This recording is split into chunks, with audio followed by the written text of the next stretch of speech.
Hello guys, today we are gonna learn about how to model our control system mathematically.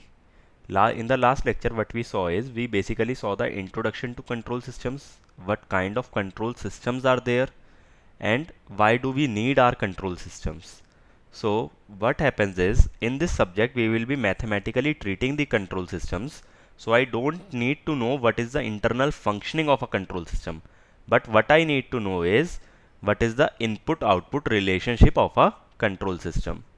Basically I just will model as the control system as a black box. I don't know what kind of functionality it contains inside. I am just interested in if I apply some input, what kind of output do I get. So basically in an input there is always a control system, there is always a cause and effect relationship where the input will be cause and the effect will be output. Now here RS shows the input. RS is also termed as excitation because it is exciting my system, and CS acts as output. CS is called as response of the system. So between excitation and response there is always a cause and effect relationship.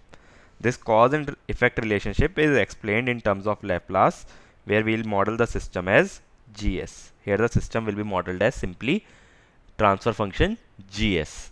So transfer function is nothing but input output relationship. So what we write is GS is the transfer function. GS is my transfer function. It is simply CS upon RS. The ratio of Laplace transform of output upon Laplace transform of input is called as system transfer function. I don't know what component does the system contain. I just know what is the ratio of output to input, and that is what I am interested in. So basically most of the transfer functions are in the form of rational form. Rational form means transfer function contains numerator and denominator like P by Q. Suppose if I take an example, let us say transfer function is in this form: s plus 2 upon s plus 1, s square plus 9, and then s plus 4 square. Suppose this is my transfer function. Now if you see in this, if I put s is equal to minus 2, then GS will be 0. So this sort of point where the transfer function goes to 0 are called as zeros of the system. Zeros means the transfer function will be 0. Now if you see in the denominator also there are some points. Suppose I equate s square plus 9 is equal to 0. It gives me s is equal to plus minus 3j. Then s is equal to minus 1 also there is a point, and s is equal to minus 4. Now if you substitute any of these values, s equal to minus 4, minus 1 or plus minus 3 iota, then what you will see, the denominator goes to 0 or q goes to 0. It implies transfer function GS goes to infinity. Such kind of points are called as poles of the system. So basically what are the poles? Where the transfer function goes to infinity. What are the zeros? Where the transfer function goes to 0. Now if you observe one thing, if I substitute infinity in this, let us say GS at s is equal to infinity, then it will come out to be 0 because the order of denominator is greater than order of numerator. What is order? Order is the highest power of s in a polynomial. So in the denominator the order of s will be s raised to the power 5. In the numerator the order of s is s raised to the power 1. So order of numerator is 1, order of denominator is 5. And since order of denominator is higher than numerator, at infinity transfer function goes to 0. That means s is equal to infinity is also a 0 of the system. Okay. So poles and zeros can also lie at infinity. That we need to check by checking the order of numerator and denominator. If the order of denominator is higher, then there will be a 0 at infinity. Similarly, if the order of numerator is higher, there will be a pole at infinity. So we need to check how many poles and zeros are there at infinity. Now suppose if I say there are P poles and Z zeros, then if P is greater than Z, that means P minus Z zeros will lie at infinity. So overall total number of poles and zeros will be same. So if you see in the last example, denominator poles were 5, zeros were only 1. That means 4 0 at infinity. 4 zeros will lie there at infinite. Okay. So this is the observation that total number of poles and zeros will always be same, and the difference between poles and zeros will be the number of zeros or poles that are lying at infinity. Now if you see in our last example, there was this term called as s plus 4 square. Now if you see, s plus 4 square means s is equal to minus 4 is a pole.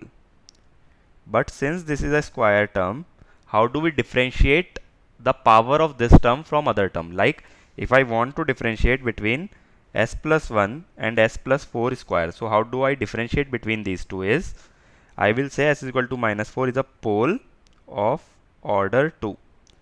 That means there are two poles at s is equal to minus 4, both are overlapping. That is called as order of a pole, or order can also be written as multiplicity. So we can say s is equal to minus 4 is a pole of order 2 or a pole of multiplicity 2. This is the observation. If a higher order pole exists, it will be called as pole of order n or pole of multiplicity n. But suppose s is equal to minus 1 we talk about, that is a pole of order 1, because there is no power raised to that term. So that will be called as pole of order 1 or simple pole. It can also be called as simple pole. So any pole or zero that is repeated will be called as pole or zero of order n or multiplicity n. Whatever is not repeated will be called as simple pole or simple zero. Now if you see, there were two poles, s is equal to plus minus 3j. These are complex pole. So remember, complex pole always occur in conjugate pairs. Complex pole can never be single, like I cannot get only s is equal to plus 3 iota or s is equal to minus 3 iota. I will always get s is equal to plus minus 3 iota. Conjugate pair means a plus minus j b. So they will always occur in pair. They cannot be present as a single pole or single zero. Complex poles are always in conjugate pairs. So what have we learned about poles and zeros? Poles are the points where the transfer function goes to infinity. Zeros are the points where the transfer function goes to 0. Now the difference between number of poles and number of zeros will give you number of poles or zeros lying at infinity. If poles are greater than zeros, that means zeros will be lying at infinity. If zeros are greater than poles, that means poles will be lying at infinity. So we need to check always how many poles or zeros are lying at infinite. Next thing we learned is, if a pole is repeated or if it is containing like s plus 4 raised to the power 2, that means there are two poles at s is equal to minus 4, which implies s is equal to minus 4 is a pole of order 2 or a pole of multiplicity 2. And if there is single pole lying at a point, it will be called as simple pole or pole of order 1. Same goes for zeros also. Zeros can also have higher order, or zeros can also be simple zeros. Okay. So this thing you need to remember always, because this is a generic term in terms of Laplace. This term you will encounter at many places, even in signal system and all other places. So poles and zeros is a very common term. Now this is what we can talk about transfer function. Now for a transfer function, we will have some excitation and we will have some response. Now excitations can be of any form, like I can apply a square wave as an excitation, triangular wave, sinusoidal wave, any wave. So how do I choose what excitation to apply to the system? As we can have infinite number of inputs, I cannot test all the inputs. So what I am interested in is called as singularity function. Now what is a singularity function? Singularity functions are those which have reversible differentiation and integration. Like if I differentiate and integrate, I will get back to the same point. That sort of functions are called as a singularity function. Suppose I take y is equal to constant. So I know differentiation will give me 0. Now if you integrate 0, you won't get anywhere. Okay. So that means y is equal to constant is not a singularity function. Singularity functions are those if I differentiate and integrate, I will get back to the same point. So constant functions can never be part of singularity function. Now the first function that we see as a part of singularity function is called as impulse signal. Impulse is nothing but it is a pulse of zero duration. That means pulse is something like a rectangular function of finite width, but here the width is 0 and height is infinite. So here if I have written 1, this 1 means area. This 1 is the area of the impulse. Now suppose if I take a pulse like this, let us say minus a up to a. If I want to keep the area 1, its width is 2a, then height should be 1 by 2a. Now if you keep on reducing the width, that is if I take a tends to 0, then this height will tend to infinite. Then it will become my impulse function. So impulse function is nothing but a pulse with 0 duration, infinite height, but a constant area. We represent this function as delta t. Now delta t will be 0 for all t not equal to 0. If you see on both the sides it is 0. It is non-zero only at t is equal to 0. So delta t is not equal to 0 at t is equal to 0. At all other places it will be 0, but only at t not equal at only at t is equal to 0 it will be non-zero. It will be infinite. But the total area, that is minus infinity to infinity delta t dt will be 1. Area will be 1.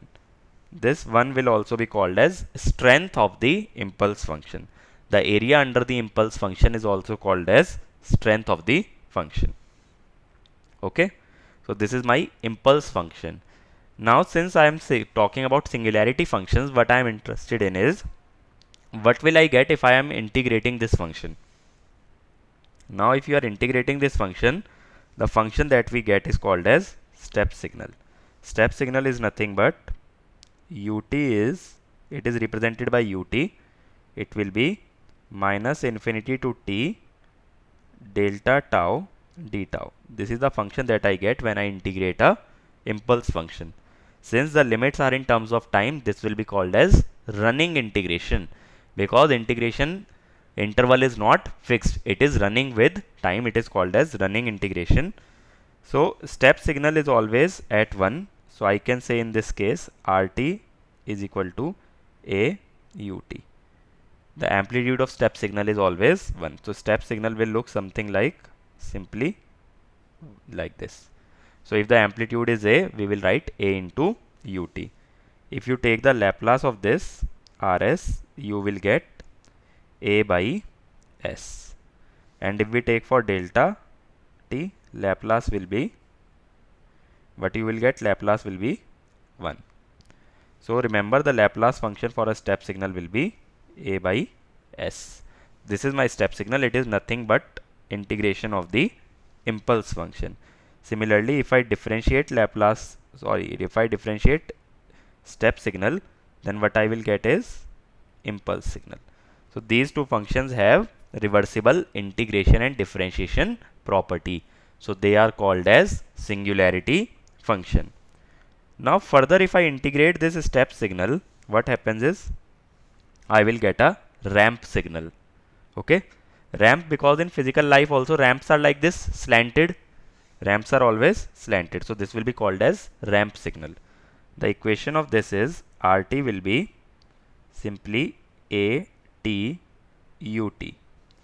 And we can say RT is nothing but integration of minus infinity to t a ut dt. So this is my ramp function, integration of my step signal. Similarly, if I say differentiation of ramp signal will yield unit step signal. So this is the relationship, like ramp signal and unit step signal also follow inverse differentiation and integration property. The integration and differentiation procedures are reversible. So ramp signal and step signal are also my part of singularity function. So guys, do remember this general formula, RT is equal to AT UT. This is my standard form of ramp function. If I say unit ramp, that means A will be equal to 1. Wherever you see a term called as unit impulse, that means delta t, unit step, that means ut, unit ramp means t into ut, that means t into ut. Okay, there wherever we see unit, we will equate A is equal to 1. Now suppose if I further integrate this ramp signal, then what happens is I will get a signal called as parabolic. So the function will be AT square by 2 UT. So what will be unit parabola? Unit parabola will be when A is equal to 1, that means t square by 2 UT. Okay. So do remember this. If I give you a function 3t square UT, it actually implies 6t square by 2 UT. That means A will be equal to 6. You cannot directly say A is equal to 3. First convert it into a unit parabola. So here A will be equal to 6. Now this RT is nothing but integration of ramp function, or d by dt of parabola will give you ramp. Derivative of parabola will give you ramp, and integration of ramp will give you parabola. So these are the standard reversible differentiation and integration property. So we will treat only up to parabola. We won't go into polynomial of third degree or higher, because when we deal with third degree systems or higher systems, higher order system, what happens is non-linearities come into the system. So we are interested in only up to parabolic response or parabolic signal. So what we have seen is, we have seen 4 singularity functions. One is impulse. Impulse is 0 everywhere except at t is equal to 0.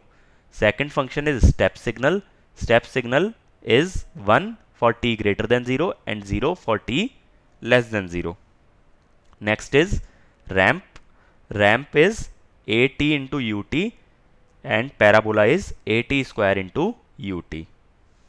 So these are the 4 signals that we have seen. So suppose if I apply, suppose if the input to the system, if I am taking a system like this,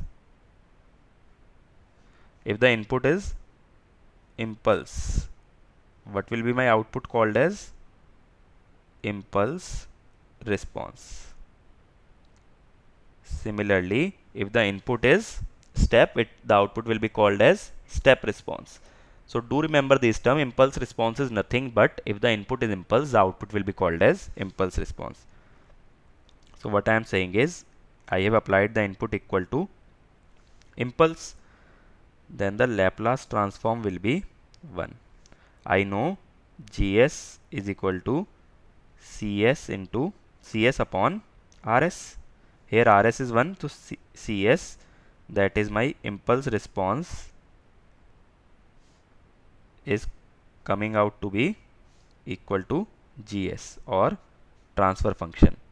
So impulse response is nothing but it is equal to transfer function.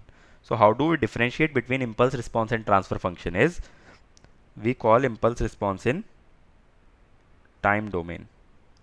Same thing in time domain will be called as impulse response, but in Laplace we will call it as transfer function. So if you take the Laplace of impulse response, we get a transfer function. That means simply gt will be my impulse response and gs will be my transfer function. In time domain it will be impulse response. In frequency or Laplace domain it will be called as transfer function. So impulse response and transfer function are simply related by Laplace transform. Now suppose I want to find out similarly step response, ramp response, parabolic response, then do I have to always recalculate these things, or simply just like there is a relationship between step signal and impulse signal, is there any relationship between step response and impulse response?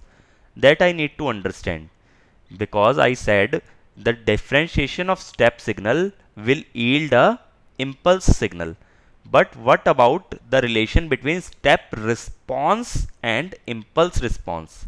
I know the relationship between the inputs, but do I have certain relationship between the outputs also? That I need to understand. So suppose if I take step signal, I know Rs will be equal to 1 by S. Then my Cs will come out to be Rs into Gs. That means Gs by S. Or I can say S into Cs is equal to Gs. So if I come into time domain, then I'll say Gt is equal to d by dt of Ct. This is the basic property of Laplace transform, that differentiation will yield S into Laplace of original quantity. So if you see here, Ct is, since we applied a step signal, it will be step response. And I told you Gt will be called as impulse response. So if you see, if we directly wanna calculate impulse response from step response, we just need to differentiate. So I can say derivative of step response will give you impulse response. Okay. So same kind of relationship will occur for let us say ramp. D by dt of ramp response will yield my step response. So if we summarize this relationship between responses, I will say d by dt of step response gives me impulse response. D by dt of ramp response will give you step response, and d by dt of parabolic response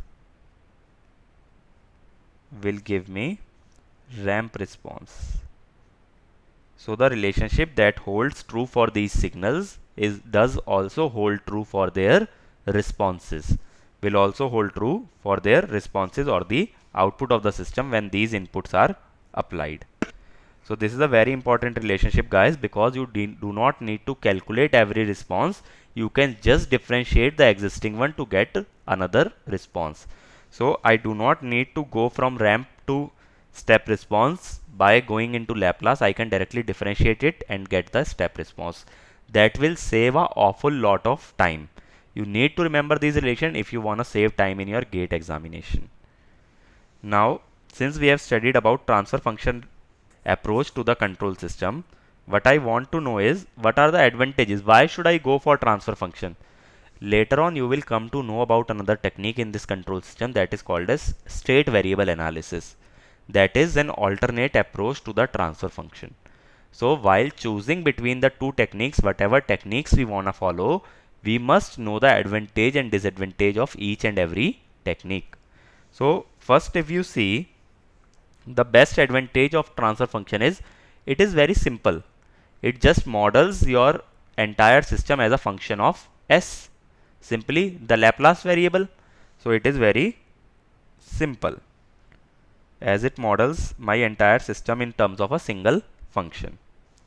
Next we studied is we can get poles and zeros.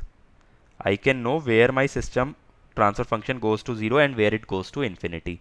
Later on in the coming chapters, you will come to know that these poles can be used to identify the stability of the system. So if I am getting directly the poles and zeros of the system, I am pretty much aware about how stable is my system, as stability is one of the most important requirement of any control system. Okay, so since I know poles and zeros, I can determine stability of the system. And the best thing is that if I know the input, I can determine the output from this transfer function. That will be pretty much easy. If I know any input, I can determine the output. But then why will we go for any other approach? If it has all these advantages, why are we going for any other approach? That means there must be some disadvantages. The disadvantages are this. First of all, it is applicable only for LTI system. LTI means linear time invariant. You will study more about these kind of systems in signal system topic. Thirdly, there are no initial condition. If you have studied Laplace transform, you know that Laplace transform will depend on initial conditions also. So here we are not considering any initial condition. That means when I excite my system, initially the system is at rest. It is not storing any sort of energy. Thirdly, we cannot determine the internal state of the system. Like suppose if I take a RLC circuit. So here is my input and here let us say output. So we know the relationship between input and output directly. That is, I know about capacitor voltage. But do I get to know anything about the current that is flowing in the system? No. The current will be internal state. So by input output relationship, we just know the relation between input and output, but nothing about any internal variable. Internal variable, like in this case it is current. It can be displacement, it can be velocity if you go into mechanical, but we do not get to know any information about these variables. What we get to know only is input and output. Okay. The next disadvantage is the input and output can only be single. That is single input, single output. I cannot apply multiple inputs, nor I can take multiple outputs. That is the biggest shortcoming of this transfer function approach.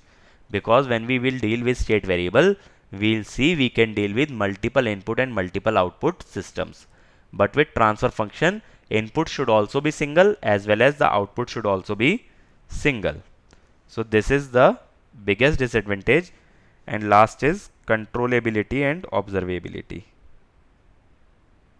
Controllability and observability, these cannot be determined with transfer function. These can only be determined with state variable analysis. That we will see what are these terms in the coming chapters. But for now, just remember that these two things cannot be determined with my transfer function approach, and these two are pretty much necessary for the system characterization. So guys, this was all about the theory of the transfer function. I hope you understood. First we studied about the why we need transfer function is basically I want to mathematically model my entire system. Secondly, we studied about poles and zeros. Poles are the points where the transfer function goes to infinite. Zeros are the point where the transfer function goes to 0.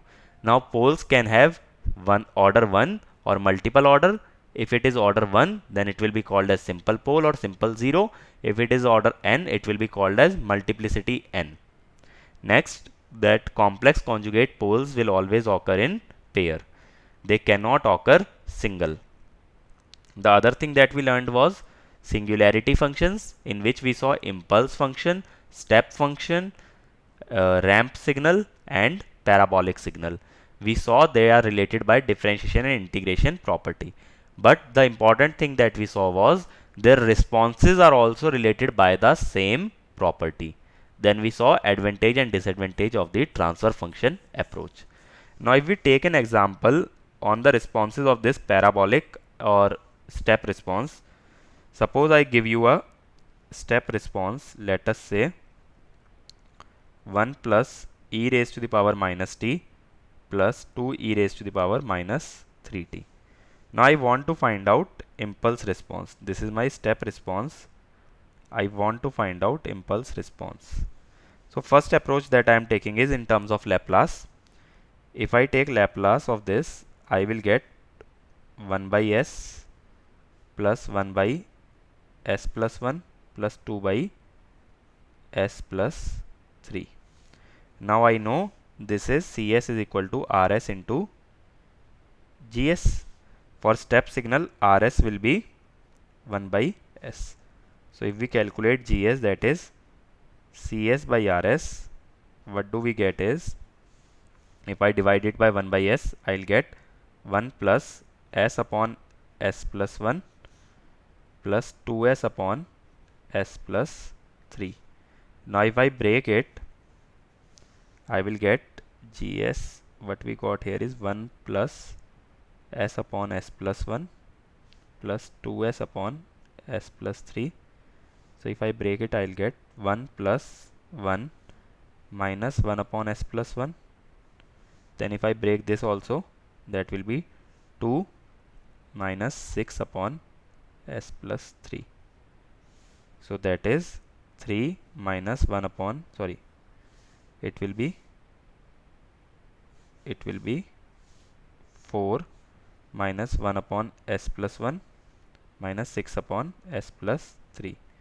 So if I take inverse Laplace, I will get 4 delta t minus e raised to the power minus t ut minus 6 e raised to the power minus 3t ut. This will be my impulse response. But we studied a very important property, that if we take the derivative of step response, we must get impulse response. So now let us put that property to test. What I knew was Ct is equal to 1 plus e raised to the power minus t plus 2 e raised to the power minus 3t. So now if I differentiate it, derivative of 1 will be 0. This will come out to be minus 6 e raised to the power minus 3t. Okay. But if you see, in the previous function we were getting an additional term 4 delta t, that is missing from here. So why the results are not identical? Can anyone cite any problem in both the approaches? Can you cite whether I am committing any mistake in that Laplace function approach, or I am committing any mistake in this approach? So the biggest thing that we are missing here is that step response cannot be something like this. Step response can always be 1 plus e raised to the power minus t plus 2 e raised to the power minus 3t into ut. Step response will be this. Step response cannot be without a step function, because if the input is 0 before t is equal to 0, output cannot be there. So now if you differentiate it,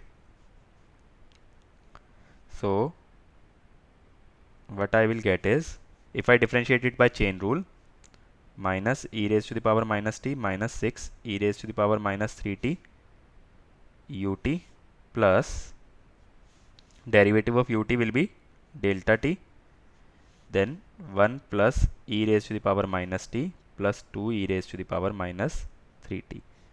Now as we know, delta t is 0 for t not equal to 0. That means I will get gt is equal to what we were getting, minus e raised to the power minus t minus 6 e raised to the power minus 3t ut plus, now we know delta will be 0 for all t not equal to 0. So we must substitute t is equal to 0 in the function. 1 plus e raised to the power minus 0 plus 2 e raised to the power minus 3 0. 3 into 0 into delta t, because even if we put t is equal to 1, 2, 3, all those values will go to 0 because of this delta t. So there is no use of considering the time t is equal to 1, t is equal to 2 in this function. So we have substituted t is equal to 0. So I will get gt is equal to 4 times delta t minus e raised to the power minus t ut minus 6 e raised to the power minus 3t ut.